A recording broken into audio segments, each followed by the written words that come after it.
and you can be aware of when you got locked into a pattern of underachievement as you're growing up. Because what happens is, if somebody tells us something, somebody tells us, oh my gosh, you're amazing, you're fantastic, you're wonderful, you're so successful, you're so this, you're so that, you believe it, you take it on board, you act in that way, because perception is projection. If you perceive something to be true about yourself, you will act in that way.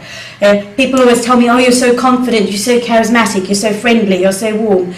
What do you think that does to my confidence? It makes me more confident. But if people said to me, oh, you're moody, you're depressing, you're boring, or you're not very interesting, that would have the opposite effect. And we underestimate how much power this has. Yes, you can be confident. Yes, you can have all of this like energy and excitement and enthusiasm for life.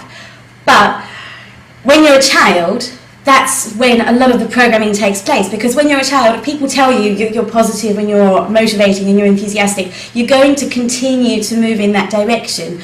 But a lot of people, when they were children, because of lots of different factors, and also because they were born at the wrong time of the year, i.e. the end of the year, they're a year younger, and so they have 12 months to catch up, or 11 months to catch up on, and they get negative feedback, particularly in sport, which is where we compete, right? And when you compete, what happens? What happens when you win? When you win, the person who wins gets all of this dopamine and all of these endorphins released in their brain, right? But when you lose, you get, I've forgotten what the chemical is, but you get this other chemical released in your brain which has the opposite effect.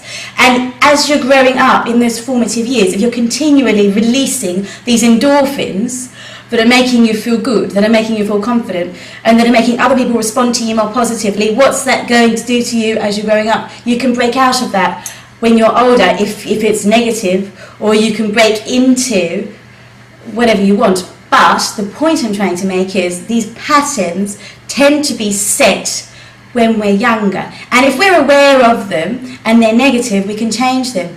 But if we're not aware of them and they're negative, then that can keep us locked into a pattern of underachievement. So if you are born in the last half of the year, look at this data first so you can understand what I'm saying. Have a look at sports players. Have a look at like the biggest sport players, the biggest players of whatever your favourite sport is, whether it's baseball or basketball or football or hockey or whatever.